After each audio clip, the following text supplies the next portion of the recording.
Okay, so here are the three big stories for today. I want to calm you a bit. It is my considered opinion that we don't need to worry like we're worrying about funding for Ukraine. Doesn't mean that they don't need to speed it up, that I wouldn't want them to speed it up. I do, but they're not going to run out of money. Do they have as many weapons as they should have? Certainly not, but they never had as many weapons as they should have.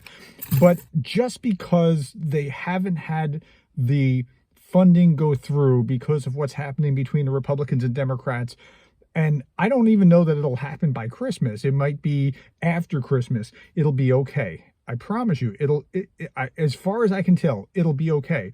Zelensky was quoted in the New York Post that he said to Speaker Johnson that the U.S. money won't run out till at least February. Then beyond that, Germany has stepped up in a big way. Denmark, I believe it was, or Norway, I can't remember which one of those, stepped up in a big way. The EU is stepping up in a big way. Germany is really, really stepping up. And what's interesting about Germany is it's almost like it's taking the curse off World War II, because they're really coming through. Instead of just hanging their heads, they're really stepping up and working against evil.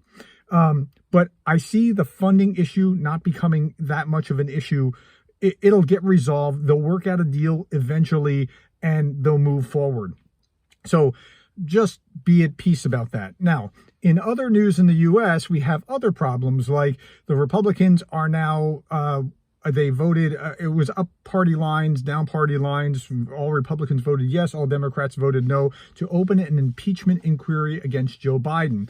Now, I don't know if it's a fishing expedition. My guess is that it probably is. But if you're ticked about this and you're on the left side of the spectrum, like not a Republican, then this is how Republicans felt when the Trump inquiry and impeachment went. That's exactly how they felt. They felt that this was unjustified and a fishing expedition. I don't know whether there is anything. My guess is it is a fishing expedition, but that could also become a problem for Biden being effective down the line. So that's just something to be aware of.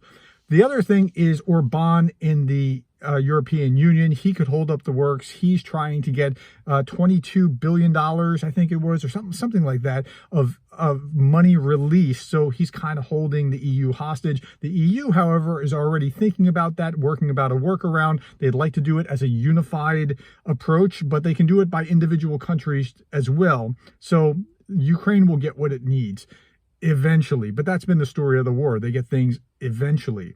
All right, those are the three big stories for today. I hope that helps you understand and process what's going on. Thank you for your time, the likes, the shares, the subscribes, and thank you for being the kind of person that cares about Ukraine.